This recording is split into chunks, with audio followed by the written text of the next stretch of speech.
Oh, seriously, YouTube, why do you keep doing this? Start before I want to start. Typical. Get your stuff sorted out.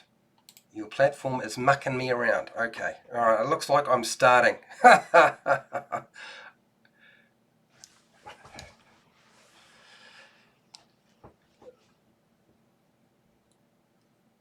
Okay, so it looks like I'm started. I didn't realise that it had turned itself on as early as this, but it is what it is, so I have to continue. Hi everybody, it's been a while. And this is probably, you're going to see quite a few less videos from me because I'm starting a job shortly. So I'm going to talk about the Dungeons & Dragons Essentials Kit. You will find the start time down in the description for those of you who want to sort of skip past all of this if you feel it's sort of necessary. I do understand, it's perfectly fine. Now, my videos that are live streamed are all unlisted, so you need to subscribe, hit the bell button, and turn on notifications to get access to the live streams if you want to watch the entire thing. That includes all of the Q&A at the end and any questions and responses I might have at the beginning, but usually it's the Q&A in particular. Hi Joe, how's it going? Hi Summit, hello. Steel Guard, how's it going? Now, I present everything first normally, and then I open it up for questions and answers. I'm going to use the same sort of format as I have in the past. I have had a time to actually review the product in detail. I'm not just unboxing this thing and then talking with no sort of interpretation of the product. So I've had plenty of time to figure out what I thought was a good idea or a bad idea. Longshot, hello Longshot. Now you will see my face probably at the very beginning of the video and at the end, and I'm going to use a lot of slides just because I just think it's going to be easier for me to show you images that are photographed rather than sort of on screen, because I can't shift between my face and the product. Okay. I apologise if the sound seems a little bit odd. I'm not quite sure why that is. I will probably find out later what that's all about, but I don't know what it is right now. Okay.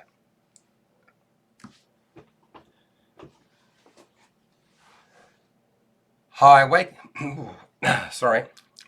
Hi, welcome to HowtoDandD. My name is Fred Wheeler, and today I want to talk about Dungeons & Dragons. And today's topic, as it happens, is not just Dungeons & Dragons, Dungeons & Dragons 5e. They have put out a new product. It's been out for quite a while, but it's new for me because I've only just been able to get it. And that is the Dungeons & Dragons Essentials Kit. This thing, yes, I have had time to have a close look at the product and make an assessment. I have obviously used the original Dungeons & Dragons starter set. I've done a review of the Stranger Things starter set, and this product is for your money. For what you get in this box is a really good deal. I'm going to say that right now. It's an extremely good deal. It is definitely worth your money. But there are a few things that I thought were a bit odd, a few things that are fantastic. So the Dungeons & Dragons Essentials Kit is the development of our designers, Wizards of the Coast, looking at their products and deciding that they needed to do something else with the product, because even though it was a great product, the original Dungeons & Dragons starter set, there were complaints. People were not happy with the product. They felt like they weren't getting very much in their box. And the box was quite large. I can tell you now, the box, when it's got all its stuff in it, is quite heavy and it's quite full. If you take everything out and assemble everything, and really there's only a box inside there to assemble, and it's pretty full. You might be able to squeeze a little bit more in there, maybe a couple of pencils and an extra set of dice or something like that. But other than that, it's a pretty full box. On the front, we get some pretty good artwork. I didn't have any issue with the original Dungeons & Dragons artwork on the box myself. You get a white dragon and a couple of player characters. In this case, they don't really show you an entire party. There's no party of 4 or 5 individuals. We only get 2 individuals. So the focus, I think, for this box is more about not just playing, you can play it with 2 to 6 players. So their intention is not 3 to 6, but 2 to 6. In other words, you can play this with 1 player if you really needed to. And that's what this has been released for, specifically. On the back, it gives you a breakdown of all the stuff that's inside. which I thought was pretty good. It's got a nice little picture of everything that's there. We get a 64-page rulebook, which teaches you how to create your own characters from level 1 to 6, which is great. It gives you the Dragon of Icespire Peak Introductory Adventure, which I will talk about very briefly in this video, but I will give you a basic rundown. I'll have to go into that in more detail in a later video. There's a map, a poster map that's double-sided. There's a Dungeon Master screen, which I think was a great addition. There are 6 blank character sheets. I have more to say about that later. There are 11 polyhedral dice, which is quite amazing. That's quite a lot of dice in a set like this. Normally you only get 6 or 7 and that's it. The original Dungeons & Dragons starter set only had, I believe it was 6 dice and no percentile dice. There are 81 cards describing magic items, sidekicks and more stuff, and I'll go over them in detail about what I think is good and what is bad. And then it provides you with some unique codes. So you can get 50% off the digital version of the player's handbook, apparently, and there's also a unique code for a digital version of the Dragon of Icespire Peak Adventure. That's not a PDF, that is just access online to actually look at the content, which is not very useful unless you sort of do a screenshot or you use the snip tool to pull things out. I feel like when I was navigating through it was a little bit of a pain. And then there's an accessory, a supplementary adventure, content that takes you beyond Dungeons and Dragons or Dragon of Icespire Peak. So, really good products, great stuff, and a basic look at it. Honestly, the box is pretty full. There's a whole bunch of different things in there. There is included a sort of a fold-up box to keep all the cards in once you punch them all out, so you don't have to worry about them sort of being scattered everywhere throughout your box. So all very clever things to do in terms of its design. Okay, so let's break it down. I'm going to start with what I think are the most important aspects of the box and work my way through to the least important as far as I'm concerned. So let's start off with the adventure. Dragon of Icespire Peak. Front cover work, I don't have an issue with it. It's fine. It invokes the idea of Dungeons and Dragons, and the adventure, it's quite clear that there's going to be a dragon involved. And if you're going to play Dungeons and Dragons, there should be a dragon involved.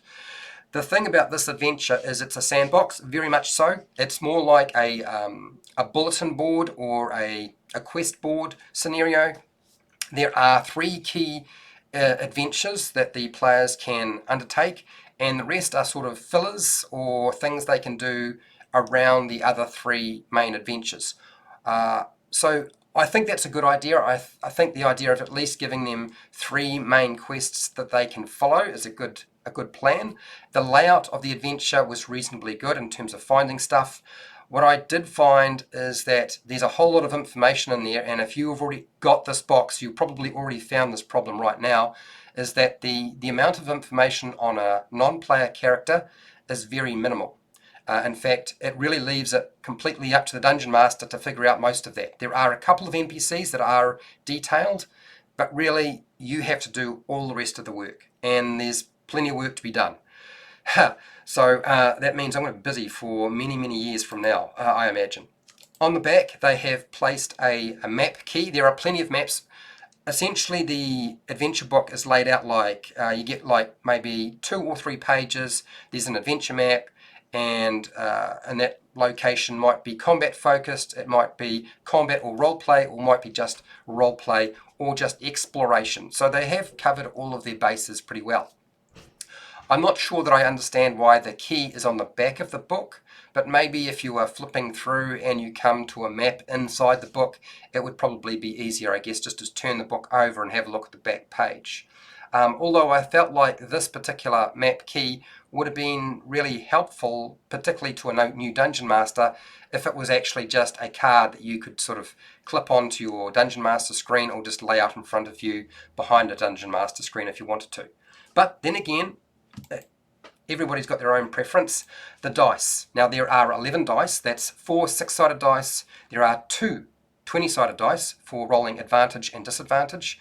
Really, it only really helps if you're all going to use the same set of dice. It might be a bit tricky, but I'm sure you can share. And then, of course, for your 4-sided dice, you get 1. Your 8-sided dice, you get 1. Percentile 1. Your 10 and your 12, you get 1.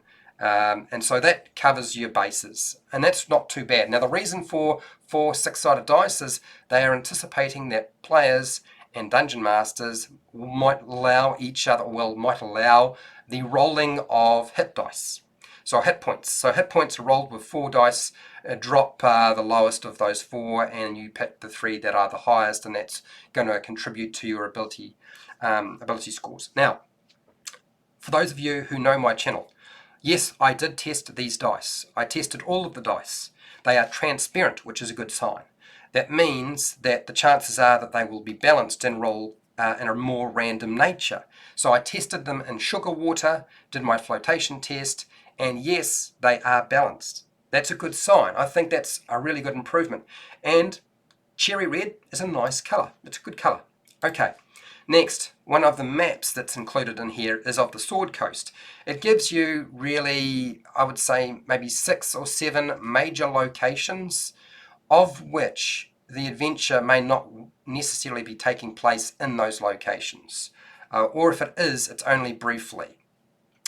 I feel like they could have placed a few more landmarks that were not related to the adventure itself, in terms of the side quests and the 3 main adventures that are presented to you. It does feel a little bit like a bounty board, or a bounty hunter board in some respects, but I felt like they could have included a few more locations just to sort of make it a bit more, fill it out a little bit more. Now the problem with doing that, I guess, is that if you do that, then players will want to go there, and if you don't have material in the adventure prepared for that location, then you create a problem. So I can understand them not doing that, but that's what I would have liked myself. But for now, if you're a new dungeon master, it doesn't really matter. They have included a map of Phandalin. What I did notice about Phandalin is some of the locations are not the same as you would have found in the Lost Mine of Phandelver. So I would say that there are fewer locations marked on the map than there were on the map provided in the Lost Mine of Phandelver. That I felt like was a bit of a shame, but they have only selected, I think it's about 6 or 7 key NPCs in Phandalin that are repeats from the Lost Mine of Phandelver. So you don't get every single one, and you probably know how long it would take you to get through all of them, because I did a video on just about every single one of them just recently. So I can understand them leaving those out, but it would have been nice to at least have put a ledger or a mark to indicate where they are. So these are all good things. These are things you can lay out for your players so they can see what's going on. These are the sorts of things as a dungeon master, when you were running the Lost Mine of Phandelver, that you would have printed out anyway to show to your players. I don't know that there have been too many dungeon masters who haven't done that. I certainly know that I did it. Okay, the Dungeon Master screen. It's made of light card. It's still going to survive a reasonable amount of time. The artwork on the front is brilliant. So you've got your dragon, and then you've got a few sort of the environment. Then you've got your adventuring party who are moving towards that location. Very nice. I like the piece of artwork. That was great. What about inside? Inside, I was really impressed. Inside, this looks like the Dungeons and Dragons Dungeon Master screen, the reincarnated version, the really good one. What was a little bit odd is the panels look different though. So I went through it and I thought, hang on, I feel like everything's there. What's missing? Have they pulled anything out of there that was in the original Dungeons and Dragons reincarnated Dungeon Master screen? And so I did a little bit of processing, and I'm going to tell you what they've taken out, what they left. So the first 2 panels. The first panel includes everything that was originally in the Dungeons & Dragons Reincarnated Dungeon Master screen. They have taken out suffocating rules. No suffocating rules. The second panel is the conditions, and somehow they have managed to squeeze everything for the conditions onto that one panel. They did it. I don't know how. They must have squeezed it up some way, so it's all there. Instead of taking up 1.5 panels like the original Dungeon Master screen for the reincarnated version, it only takes up 1 screen, or 1 panel, should I say. So that's excellent news. That means you've got all the conditions. That's all the information you really needed in terms of the conditions. Fantastic. What did they leave out? Well, in the 3rd and 4th panel, they have rearranged the order in terms of where the charts sit. Everything is there The only thing they have left out is exhaustion. The exhaustion table is gone. Everything else still exists, and all of this is really useful and helpful information. So I have to say that Dungeons and Dragons, the design team, get a great huge thumbs up from me with regard to this, because if you could take anything out, exhaustion and suffocating were probably perfectly acceptable as a reduction in terms of the content on the screen. That means really you don't need to go and buy the original Dungeon Master screen reincarnated if you don't want to, because it's really all there. Of course, this screen might not last quite as long. It might shift around a little bit because it's a bit more lightweight, but it's a pretty good deal if you ask me. Now, the Dungeons and Dragons Essentials Kit Rulebook, the front art cover, I didn't really see anything in this. I mean, it's a rulebook. I suppose it doesn't have to be fancy, but I felt like they could have done a little bit more. What's inside is very impressive, though.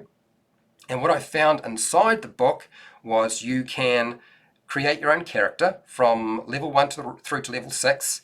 You get access to a number of races. So you get human, you get dwarf, elf, halfling, and human. I believe that's right. Those are the options, and you get 2 versions of each. I think that includes the human. I can't remember. It may not. The variant human may not be there. I can't remember exactly. What I do know is they provided you with 5 classes, not 4. So you get the fighter, the wizard, the cleric, and the rogue. 2 archetypes for each, and you also get the bard. That's 2 archetypes for the bard as well. Great. They did a really good job of breaking down the rules. I'm really impressed. I think this is a great rule book, even if it doesn't look too fancy. What did they do in the back? They put the conditions on the back of the rule book. I thought that was wonderful. You know what I would have thought would have been fantastic to put on the front of the rule book? Is the first section or panel of the Dungeon Master screen that talks about the different things you can do in combat. Rather than artwork, if they had just stuck that in sort of like cheat sheet form. In fact, that was the one thing that was standing out for me, is there wasn't a piece of paper already made up for players that a Dungeon Master could give to their players that was a cheat sheet. That would have been like a really smart thing to do with new players, right? But it's not there. But this is still pretty good. Okay, you get a bunch of character sheets. They're all blank. Nobody's going to probably use the original hard paper stock character sheets that are all blank. I thought that was kind of ridiculous, personally. I thought one blank character sheet that they could photocopy, and the rest should have been pre-made characters as far as I'm concerned.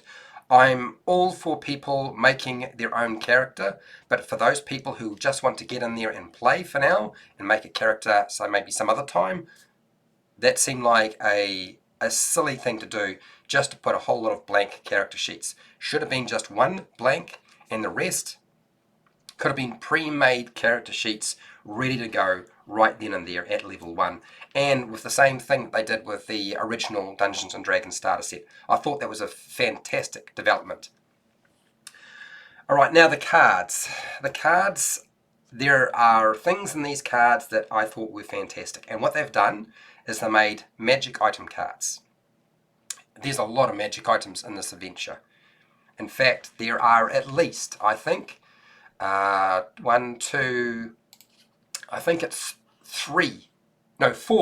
sheets of magic cards. Now you can hand these to your player. Fantastic idea. Should have happened a long time ago. I thought this was brilliant. This was wonderful. And a lot of the magic items are really, really cute. They do silly things, or they don't have a huge mechanical combat focus to them. The Cloak of Billowing is in there, and I thought that was a wonderful idea. So big plus for that. Great. Here's the sidekicks. There are sidekick rules in the rulebook, so don't worry about that. And the monsters are in the adventure, the stat blocks of them, and some artwork. So these are sidekicks. So you get some cards that you can separate, and you get a picture on one side, and on the other side is the character, whatever that sidekick is. So it gives you sort of a bit of a breakdown, personality, bonds, flaws, ideals. I don't like this. I don't like this. Now, the reason why I don't like this part of it is because it means that players, if they're playing with a sidekick, are now going to be trying to role-play the sidekick. It's hard enough to do one character. Why two? This makes an excellent tool for a dungeon master for NPCs, though. If you needed NPCs and a breakdown of how they work, brilliant. And for that, they get a big plus as far as I'm concerned. But I don't like the idea of them using it as a sidekick. I think that giving too much information to new players in terms of role-playing is not a good idea. These cards are quite a smart idea, and that is they are conditions. The conditions, they come with one side of the card is the picture, and on the other side, it actually explains what the condition is. Good idea. It also gives you a small card that gives you a breakdown of the different steps in combat. And there's, I believe, 4 of them that you can dish out to players if you needed to. And this felt like a rather sort of limited cheat sheet. It could have been better as far as I'm concerned. But anyway, doesn't matter. Moving on. Next, what do we got here? We got quests cards. These quests in this adventure are very, very simple. I did not know why they needed to bother with these. I'm sure there are dungeon masters who had trouble with players forgetting what the quest was, and so giving them a card makes a lot of sense. Personally, I didn't think it was necessary. There is a quest card for every single quest, including the 3 main ones. I didn't think this was necessary. But it's there. This was stupid. These are initiative cards, so you break them off, hand them out, so that people know where they are in the initiative order. Okay. Seriously, somebody could have done that with a piece of cardboard themselves. So they get nothing from me for this. This I didn't like. Moving on to the box to store all the cards. Makes a lot of sense. I think that was actually a smart idea.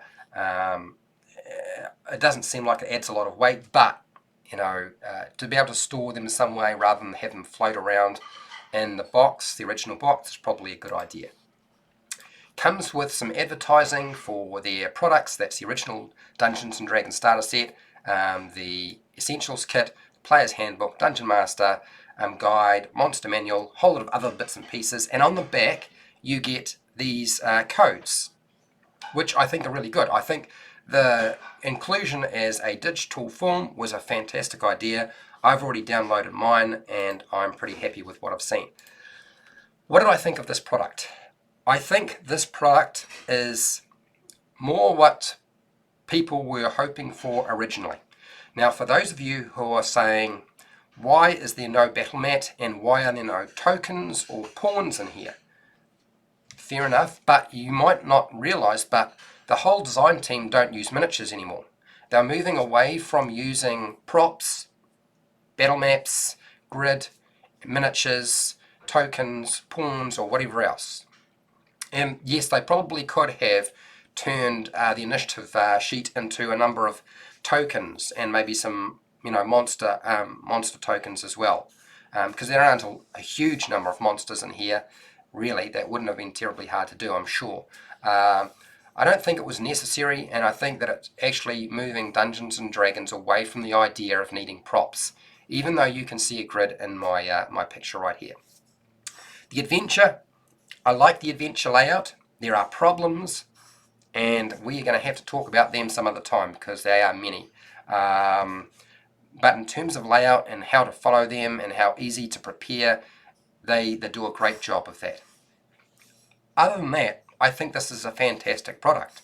I think it's done a really nice job. And if you found this review useful in any way, then please go check out some of my other videos. I have a whole bunch of videos for players and dungeon masters you're welcome to go and check out. I have hundreds of them. If you want to support the channel so I keep doing content like this, I have a Patreon page. I have affiliate links to the book depository at Amazon, including a link to the Dungeons & Dragons Essentials Kit. I also have a merchandise shelf. Make sure to share, like, and subscribe. Hit the bell button to be notified when I go live and when I publish new videos.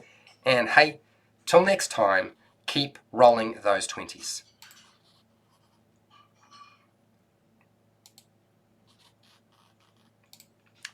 Okay, I'm not gone, and I know there's a lot of people here, and I know a lot of people want help, and I understand why you need help with this adventure. Not to say that it's a bad product. I just want to say, just so that you guys know, if you have watched my Lost Mine of Phandelver series, it took me 2 years to make all the videos for that. I've only got one more to go. 2 years. How many years will it take me to produce all the content that you would like for the Dragon of Icespire Peak? Twice that. 4 years. I don't know how long it's going to take me. It's going to take a long time. It is a brilliant book. It does a really good job, but its weakness is the entry point and the bounty board. In fact, the entry into this adventure, they do a good job of trying to indicate, and they pose 3 questions about how to go about getting your players tied into each other and building their character and making sure it's got a focus. But what have they done? We don't have an overall quest or reason for them to be in Phandalin, other than, now it's not spelled out, but essentially the idea is it's the dragon that's drawing them. But you don't want them to go and fight a dragon at level 1. So that's a red herring. As far as I can tell, for those of you who are trying to figure out how to get them started with this, is there's no garrison. There's no forces to protect the town. Phandalin is unprotected and there's a lot going on. So 2 options for you. I'm going to answer them right now because I know that there'll be questions that people will ask. And that is, get them hired to be members of the garrison at Phandalin. And the bulletin board is just the jobs. Now the bulletin board does not need to be public. It can be privately assigned in the town hall or something like that. Because if you don't do that, you're going to have a whole lot of hassles. The other reason they might have gone to Phandalin is because there's been reports of a white dragon terrorizing the area. And so their job is to enlist support to try and deal with that problem. So that would be my advice to you. And I know I'm going to go through the questions and all the feedback that you've got. My greatest concern with this adventure is the fact that you're all going to want a lot of NPC information. So that adventure, pardon me, that adventure, Dragon of Icespire Peak, looks really nice. I mean, in terms of layout and what I would be looking for, it's done a really good job of trying to keep things as simple as possible and to leave things open, and they've made that clear.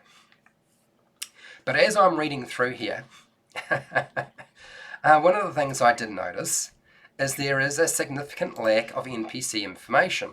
That is the one thing that I know that everybody's going to be singing out for, because now you have to create it yourself. And that's kind of a problem. So let's go through the questions, and I will try to be quick about it. And let's try to answer as many of the big, broad questions with regard to the Dragon of Icespire Peak, because it will take me some time to construct content for this, okay? Steel Guard, have I got, my eyes are no good today. Okay, Steel Guard 327. Not to hijack the video, but I really want them to start including pawns like Pathfinder box set. Yeah, it's not going to happen. As I said, they are moving away from treating Dungeons and Dragons as a tabletop board game. Dungeons and Dragons is, to a large extent, been viewed as a tabletop board game. And the grid can be a problem. So I understand what's going on here. Raf Aloe. I'm so sorry, I've butchered your name horribly. Greetings, love your work, brilliant. Thank you very much. Alec, how's it going? Did you get all the pieces I was missing? The champions page. I contacted support and they said they sent it out, but so far haven't seen it in the mail. What do you mean the champions page? What are we talking about here, Alec? I don't understand what you mean. Is there a champions page? Is there something missing in mine that I should have? Let's have a quick look. I thought if you mean the champions page is referring to the NPCs with the pictures of the NPCs, then I've got that. If that's what you mean, that's what I have. I have that page. Okay, that's included. So if that's what you mean by the champions page, it's there. If it's not, and there's something else that's missing, then I'd be concerned. And of course, then my opinion of the product diminishes, because if you've had the problem and I've had the problem, that's not a good sign, right? Okay. Okay, Joe, yes, this is all included. It's a great set. Yes, I agree, Joe. It is a great set. I'm just doing my notes for my review for my set. Looking forward to Fred's take. Okay, I'll be interested to see what you have to say, Darren. Pardon me, the weather is changing a lot, and so I'm having problems with my voice. Summit, I'm all about those maps. They look wonderful. Yes, they do. They are. I'm actually working on mine right now. Okay. Hi Fred, how's it going? Scale of the paper figures is large, and this is the only bad comment I really have about the set. What? The scale of the paper figures. There are no paper figures. There are no paper figures. So if you thought there were going to be pawns or tokens, there are no paper figures in here. It doesn't come with that. Okay. Certainly there's not in my box. And as I said, they are steering away from using a grid in pawns and tokens. Joe, Darren, I'm going to be running Tomb of Annihilation soon for a new group. Pretty excited to get a second group going, plus running this crazy adventure. So many ideas, holy moly. Yeah, it does have a lot of stuff going on. Absolutely, I agree. I am really pleased to see this. That Dungeon Master screen will serve a new player really well. So that's fantastic. Yes, there will eventually be a preparation video for those of you who are wondering, when am I going to do a preparation video? Give me some time. The map is pretty large. A4 folds out, so it's, what would it be? It would be A2? A3? I think it's A3 size. It would be an A3 size map, for those of you who are wondering how big it is. So it's a pretty decent sized map, and it's nice and large, so it's easy to read and see stuff, so that's good, right? Prepping, yes. Prepared to cook and survive. Big thumbs up. Darren, I thought the conditions on the back was a good touch too. Yes, I did. What I would have liked to have seen, though, as I said, is the rulebook. Stick the cheat sheet on the front. Okay, if you don't have space or enough money to create a single page as a cheat sheet for combat, which really is just the information on panel 1 of the Dungeon Master screen, which I suppose you could just photocopy. I've talked about doing that in the past anyway, which you could still just do that, and that'll have most of the information they really need for a player to figure their way through things, and so you don't have to keep explaining the same thing again and again, which of course you will be doing. But on the front would have been a good place to stick it. That would have just been my view. Hi. Okay, Darren. Joe Lucky, you sound like you are going for a good time. No. Moving on. Conditions. Most of these cards are for magic items, are duplicates, if I recall. Now, I don't know that there aren't that many duplicates. As far as I can tell with those, there are not that many duplicates. I could be wrong, but let me just have a quick look. The conditions are not duplicated. The combat quick card, there are duplicates of that, and there are how many? Magic charm. There are 3, not 4. There are 3. There's a magic charm card. I don't know what that's all about. I haven't really read that too much. I wasn't too worried about it myself. In terms of the magic cards, there are 4 sheets, of which, if I have a quick look now, so that you know, just bear with me, I've got to get my glasses out of the way. No. There's no repeats there. That's all new stuff. The immovable rods in here. Holy Toledo. No. Oh, Sending Stone. Okay, there are 2 Sending Stone magic item cards. And there are, hang on, Potions of Healing. Potions of Healing, there are 1, 2, 3, there's quite a few Potions of Healing cards. There's at least 7 of them. Those are repeats, and greater, no, those are the repeats. So there's not it's just the Potions of Healing, the standard ones, rather than the full encapsulating stuff. So I would say that means you're talking about almost 2/3 of a sheet consists of just potion cards, just your standard ones. Okay. Next, tokens. Right, so hang on. Most of these cards for magic items are no. Okay, so John, I am excited to see your point of view. I just got this kit. Yeah, it's gonna create a huge demand from people needing assistance with this. A good product, but the adventure leaves an awful lot up to the Dungeon Master, and I know there's going to be a lot of people who are going to want a lot of help, and it's going to take a long time to do that. Darren, you don't need minis or tokens, but I think if the designers are no longer doing it, it is a bad move for their minis licensees. That might be the view, but the reality is that more people are going to play Dungeons and Dragons if they don't have to have miniatures. If the view of Dungeons and Dragons is away from, and there's no issue with selling those products, they sell very quickly. Miniatures go fast, that's why they have a high price. The price would be dropping if they couldn't sell them. But if people don't have to worry about expensive things, like extra things like tokens and pawns and miniatures, then more people will play the game. That's just a simple fact. Steel Guard, I really think they should have pawns. I can't believe they want to go away from props. Well, I personally, look, I've shown people how to make their own tokens, monster tokens, out of Magic the Gathering cards. I've shown you how to make your own pawns out of Magic the Gathering cards, a ball clip.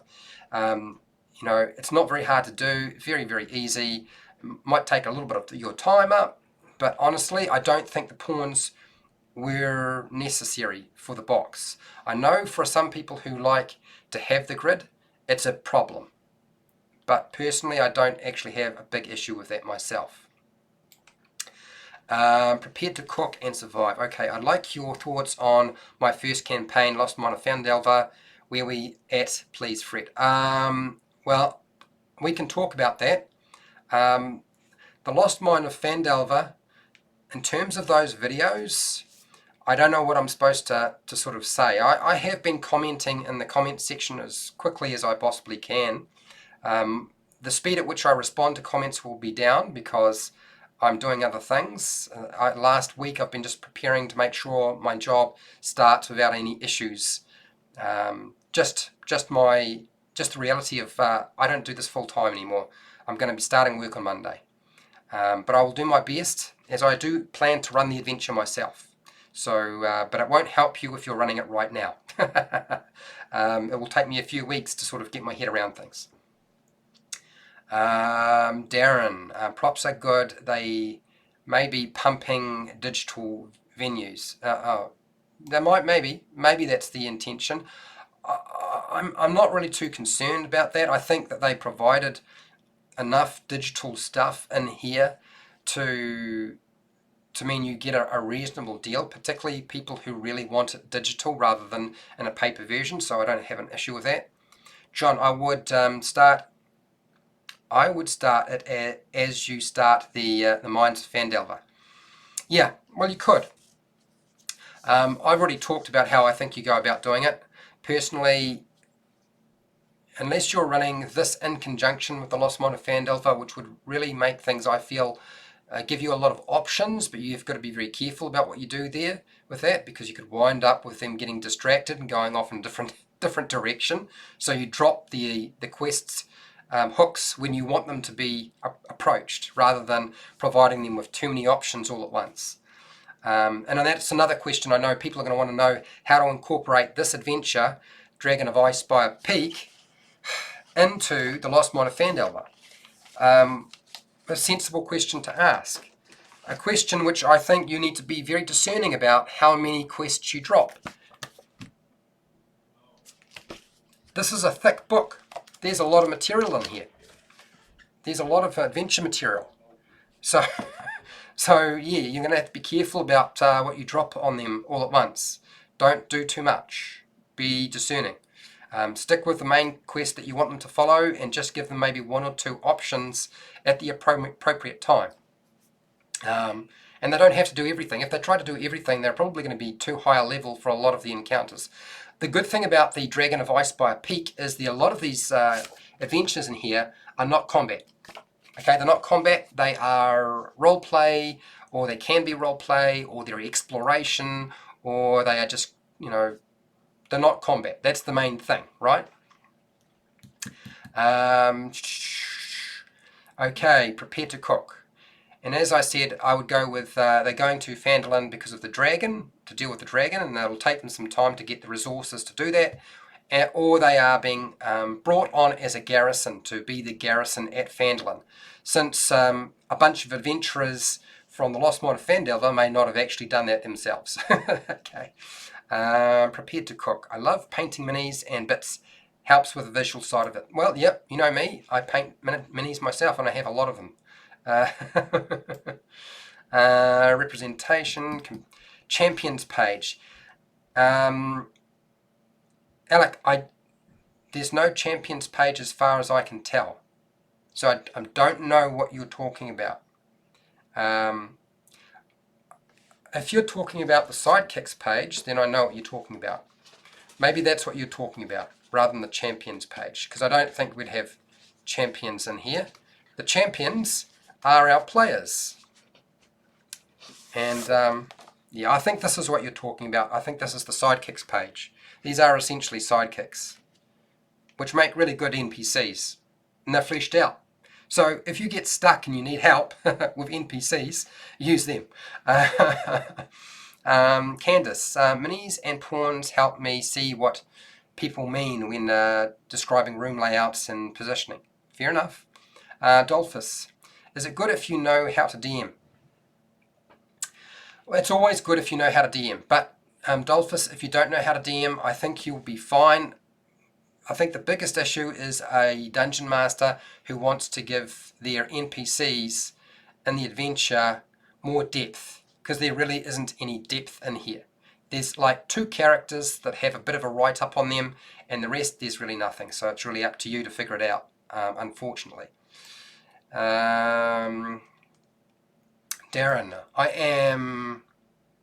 I too am partial to the screen. Yep, Alec. I see if you can get a duplicate magic item sheet, but no champion sheet. Okay.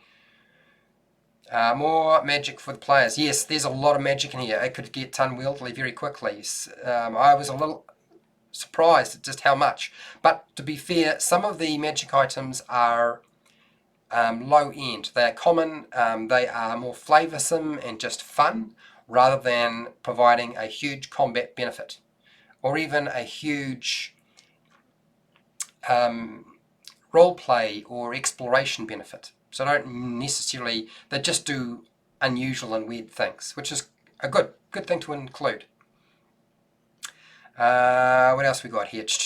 Candace, I like the potion repeats. Handy to give it to players to keep track of who has potions. Yes, I don't actually have a problem with it, but if anybody feels like it is a problem, then there are the healing potions. There are about 6 of those cards. 6? No, 7. I think it's 7 cards. Somewhere in that vicinity anyway. This kit is properly named Essentials. I must have for some starting out. Yeah, I would say it is pretty essential. I think that it does include a lot of the stuff that we would have liked to have seen in the original Dungeons & Dragons starter set. I don't know how they're making money off this, particularly with the prices that were at Target and on Amazon. Amazon has put up their price and they continue to do so, so the demand must be massive. Otherwise, Amazon wouldn't have put it up. I mean, it was selling for almost as much as the starter set, which was like $12 something and a few cents American. And now it's up to about 19 something American. So it's hugely popular.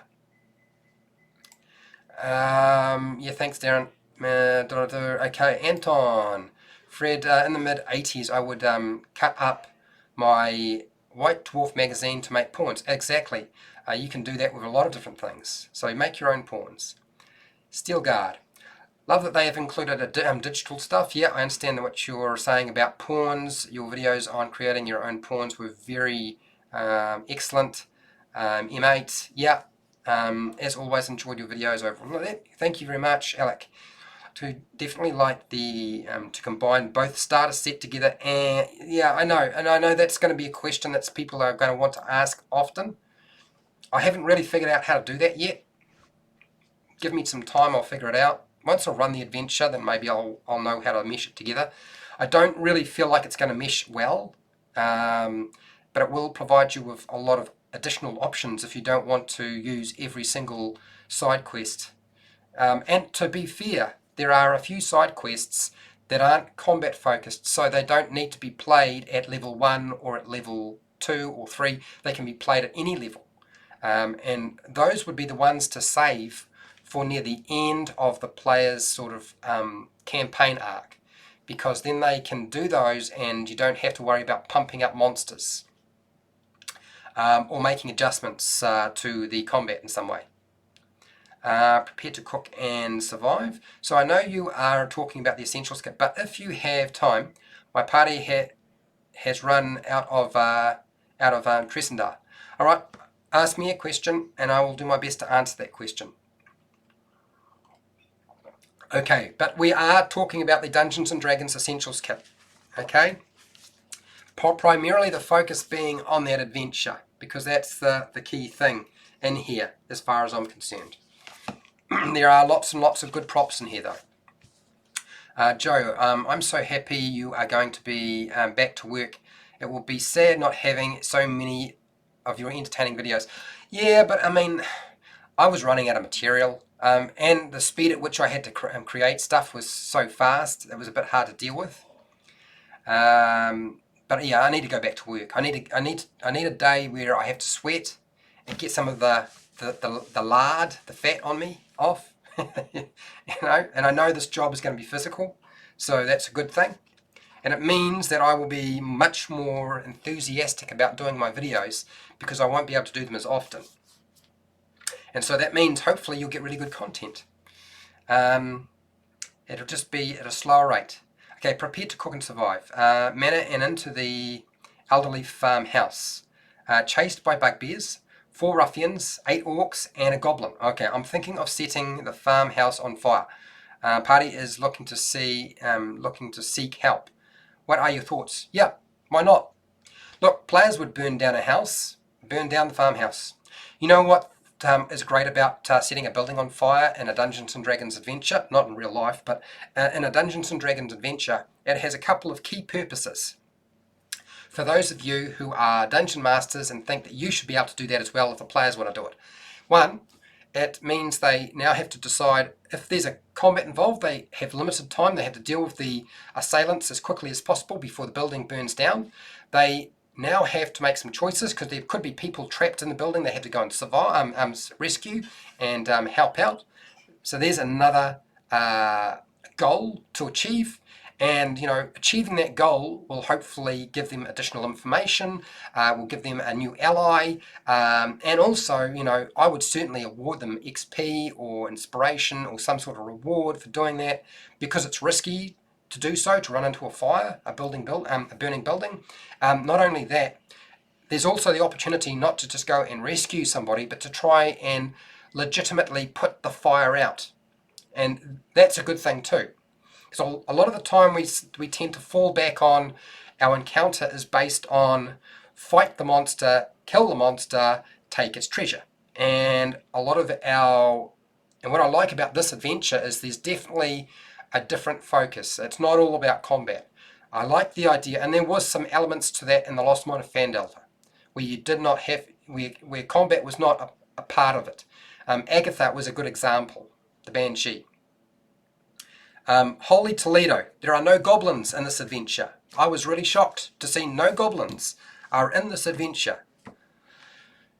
Surprised me a lot. There are certainly orcs, but no goblins. I think that's actually quite nice. Goblins are, if they are played right and you use good tactics, fairly dangerous, even at low level. Well, particularly at low level, should I say. Particularly at low level, goblins are dangerous. Later on, it's not so much of an issue because they don't truck out that much damage. Okay, Alec, Fred, I am using a different word, not champions, but okay. But I guess it's called sidekicks. Yes, that's the right. I got it. Yep, I got that page. So you were missing that. Well, that sucked. Darren, where'd it go? You can also ask Fred on the Facebook group. Yes, you can. I have a Facebook group. You can ask me questions on the Facebook group. Now, I don't want you to get shitty with me or upset if I say something like, that's a really good question. Give me some time to think about it and I will make a video. Okay? Because sometimes I need to do that. Sometimes you'll get an answer that will be like 1 or 2 sentences and that's it. I'll be very, very brief and very broad, and then I will follow up and I will do a video to answer that question if I feel like I need to do that with a video. That's just how I operate. Okay? Okay, so those of you who are in the process of deciding whether to get this box, the Essentials Kit, get it. It's definitely worth your money. It's definitely worth your money. No matter what problems I might have pointed out, it's worth your money. Grab the thing. And then we will sort out the other problems later on. Spoilers, spoilers, spoilers, yes. Yep. Well, I could say spoilers, spoilers, spoilers, but if you are here and we are engaged in talking about the Dungeons & Dragons Essentials Kit and it's a review, normally people show up and they are dungeon masters, not players. And I don't really feel like it's a spoiler, because how many dungeon masters are going to stick goblins in there anyway? I'm sure they will, just because they can. And you probably could. There's a lot of travel back and forth, and they even include encounters, not necessarily combat, where you travel from Phandalin to another location, and that gives you something to do. So there's something to see or do, but there's definitely something to do, and it's not necessarily combat focused. Okay, which I like too. I think that's a really good development. Now, where are we? So yes, the Facebook group is down in the description. If you don't know where it is, it's on the front, very front of my YouTube channel. If you need to get access to the to the Facebook group, okay, for HowtoDandD. Joe, I've already used the Falcon's Hunt Lodge from the Essentials Kit in the Lost Mine of Phandelver. Oh, good, cool. Yeah, I think what I would have liked is I would have liked the map. That map was really cool, but what I would have liked to have seen is all of the locations from the Lost Mine of Phandelver marked on the map, and some of the less secretive locations on the map as well. Because the map doesn't include that many different locations. It's only got a handful. I don't know if I can show you really quickly now where it is. problem is with a lot of the things that I do is when I set up these, here we go. So this map, Phandalin, I would have really liked Phandalin itself to have had a few more things marked out. And the Sword Coast, I would have really liked a few more locations. I've already said that, but I think that would have really added to the whole presentation with maps myself. Okay, prepared. Okay, so what do you got here? I am going to mash them together to have Barthen as their contact in Phandalin. Good idea. Yep. Who gives the adventurers quests for a cut and uses his supplies, plus also to keep his trading routes running. So for me, Harbin Wester is the money. I would say that something like the Lord's Alliance is finally investing troops into, or people who will be paid by Harbin Wester to look after Phandalin. It may even well be the case that instead of them having, the townsfolk having to pay protection money to the Red Brands, which is what happened to the Lost Mine of Phandelver, is that if you are in Phandalin, each individual in that location pays a certain amount of tax money, you might say, to pay for the garrison, which is for the players to actually get paid in some way. And therefore, that money has been accruing, and that money gets paid out by Harbin Wester. I think that's actually a really good way. It's nice and solid. It gives them a job, and you can also connect it and have them, have a relationship with one of the NPCs in Phandalin as well. If Gundren Rockseeker is still alive and one of the other brothers are still alive, then they could be contacts that you could use in the adventure with Dragon of Icespire Peak. There's plenty of NPCs I've talked about in Phandalin from the Lost Mine of Phandelver you can reuse. I do kind of feel like I need to revisit those characters at some point, but that's a long way down the track. I feel like there's a lot of other stuff that needs to be done. But yeah, there's nothing wrong with doing that. I think that's a good way to deal with it if you really want to keep the trade routes open. But I feel like it's the most immediate location around Phandalin that needs to be policed. So really there needs to be like a sheriff, which it would be awesome, right? So one of your players in the party will be designated as the sheriff, and the other ones will be the deputies or the constable, or whatever, something like that. If you're not on Facebook, the best thing you can do is just leave a comment down, either in the live chat or in the edited version of this live stream. The live stream will get unlisted, but I make an edited version later on anyway. And if you're a patron, you can get access to the live streams, even though they go unlisted. Okay, what else we got here? A few questions. I'm going to just get down to them. I'm almost down to the bottom. Yeah, you can always add goblins. Okay, John, there is a map in the book that has more locations. Yes, there is, but that's for the Dungeon Master. And I understand why they don't want to put all the locations on that map, and they only want the Dungeon Master to know those locations. So that makes perfect sense to me. Okay, Alec, what do you got here? Question: how long before you make a Wendy's Feast of Legends review? Joke. I watched it.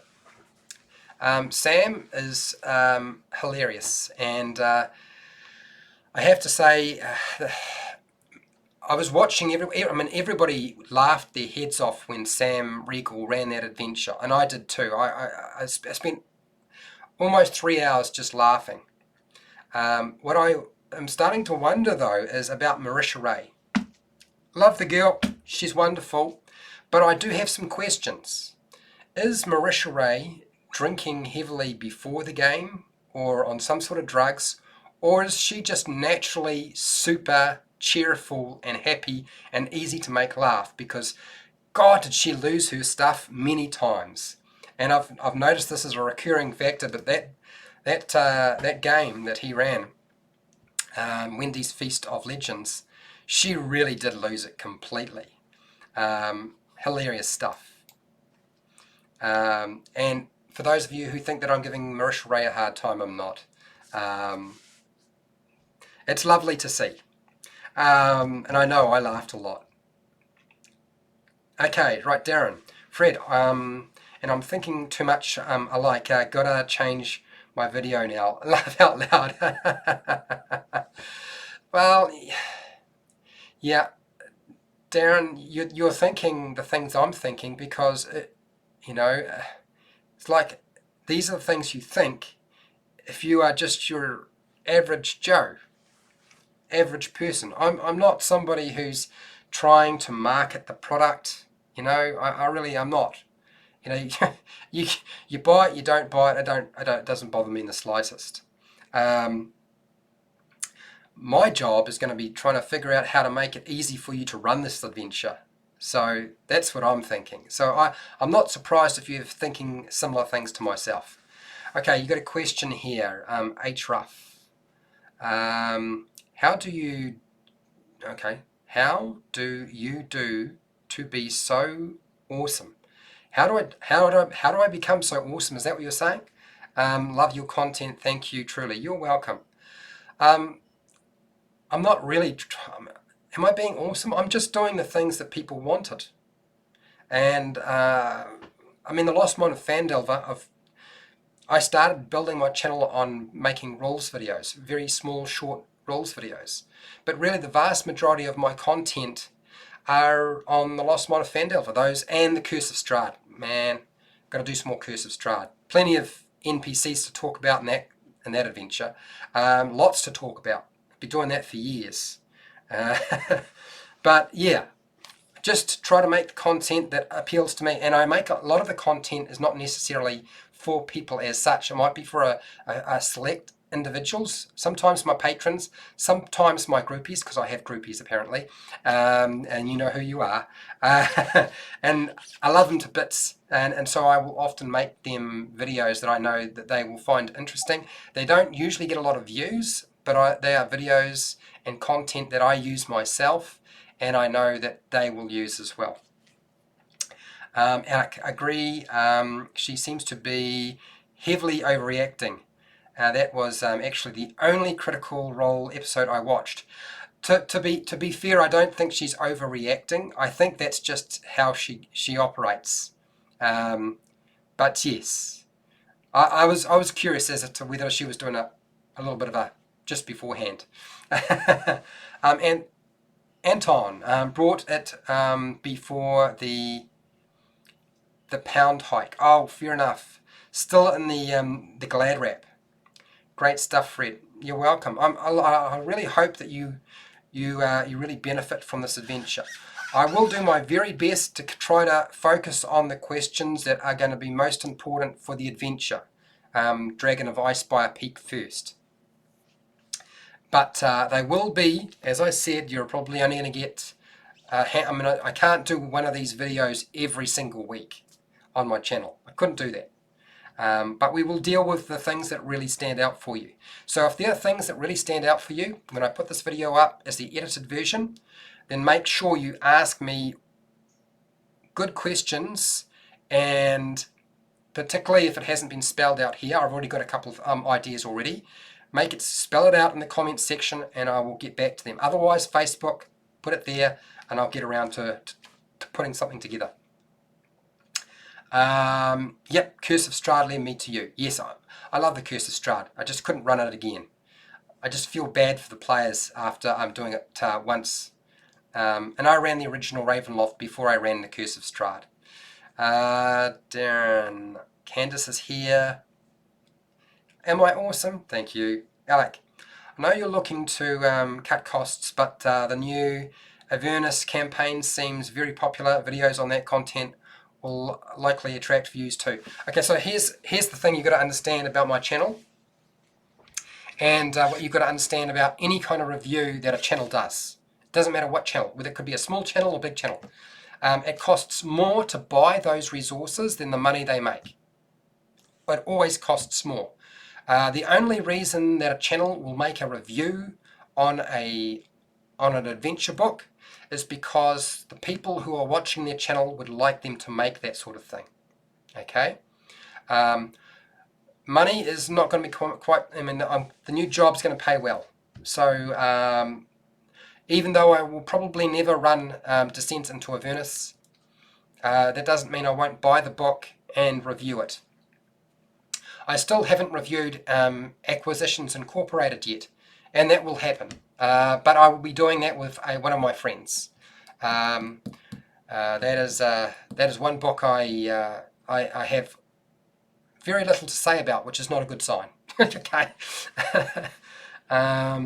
So yeah, I feel like the next book coming out, the Eberron book, is going to appeal far more to me, just in terms of what's there. I have a real aversion to running an adventure in the Nine Hells, even though I have done it. Mike Abbott, how's it going? Any recommendations on handing out the quests and the Essentials kit? Maybe I am missing something, but as I read it from the DM, it seems a little dull. Yeah. Okay, Mike, you make a good point. I didn't really want to say this. There's some good things about the Dragon of Icespire Peak. The one thing I will say about the adventure and some of the quests is they are dull. Some of them are really, really dull and boring and need to be spiced up. Something needs to happen with them to make them more interesting. What I notice is there's a very sort of human-looking, egocentric nature to this book. This adventure has got a very human... Now, I know that most of the Sword Coast is populated by humans and half-elves and halflings and dwarves and so forth. So, and you know, but we're still talking about essentially a human form, just bigger or shorter or pointy ears. And that's one of the things that really I find dull. But that's not the only issue with some of the adventures in here. And that is that the quest and the thing that they have to achieve is not very difficult. And it is really dull. And essentially it is going to be a bit of a push to make it more interesting. And it means that you will have to make some adjustments. Which means I'm going to have to make 9 videos on every single quest to kind of spice them up for you. It's a lot of video content, I'll tell you that now. You know, most YouTube channels make, if they are lucky, they'll make 52 videos a year. Most of the time it's more like 48 or 49 because they go on holiday, just like everybody else. So 9 videos, all and each one on an adventure, not an NPC. That may be the first port of call for me in terms of what I need to deal with, just to help people out with this. So don't give out too many of the quests. My advice to you is drop the stuff. You know, the 3 main starting quests, those are the things you should drop first. Don't even bother with the follow-up quests until sort of the main quests are run through. These other quests are sort of more used later on. I mean, the layout of the adventures themselves is not sort of like level 1 through to level 6, which is a pain. So, yeah, well, I made 52 videos in a month, didn't I? So, not that I'll be doing that anymore. So here's my issue with this.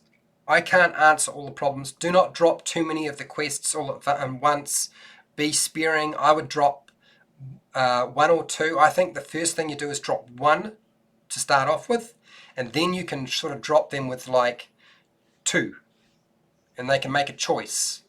And, you know, be selective based on what your players seem to be interested in. That would be the smart way to go, I think.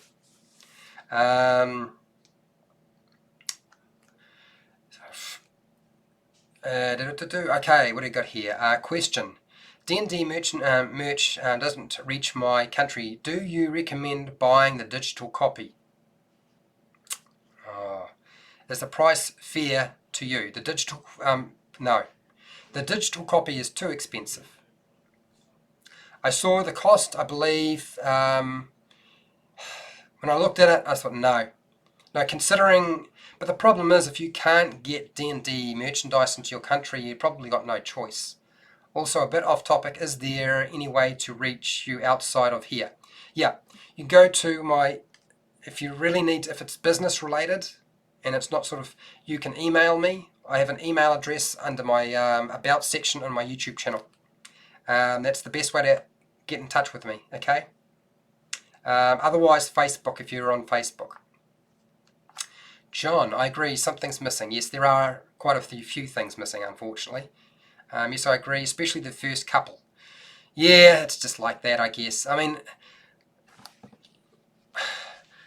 you've already got more than you've paid for in here.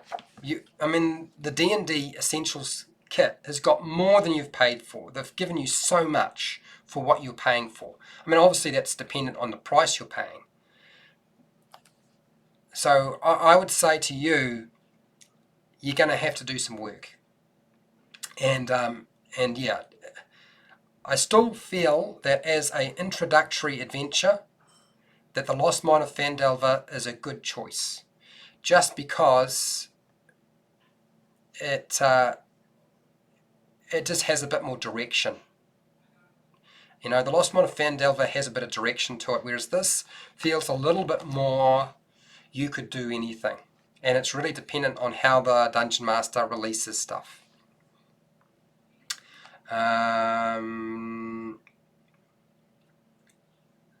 No, it wasn't 52 videos a day. It would be more like a month. It was about 3 videos a day at one point. Yeah, well, it's just burnout. But also too, I was trying to fight the YouTube machine, and there's no beating the YouTube machine. There's just no beating it. But I got a job now, so I don't have to worry about that. That moment where you see Fred's angry face, that look, too many videos, yeah. So true. Yeah, well, okay, so here's the story. I am going to go. There are no more questions regarding the Dungeons & Dragons Essentials kit, and I'm sure there are plenty of questions regarding the adventure. And I guess you can look forward to me making videos on this topic for the next 4 years, because easy, it's going to take me 4 years to make all the videos for this thing. I guess the question is, where do I start? I mean, that's the real question about where to start. Thank you. I am looking forward to having a new job. So this is definitely where I think I need to say toodaloo. So let's, where am I? There we go. Let's go back to the artwork. So thank you for hanging out with me. I hope that this has been useful to you. If you are concerned about the adventure, have hope. I will help you work through the process. It just won't be at the speed that necessarily you need it to be at, okay? But since I'm going to be having to run it as well, it means I have to probably push the process for some of the stuff a lot faster than I would like. And I'm running the adventure pretty shortly too. That's going to be fun. So yes, so wherever you are in the world, whether it be the morning, night, afternoon, look after yourself, your family and your friends, and hey, till next time, keep rolling those 20s.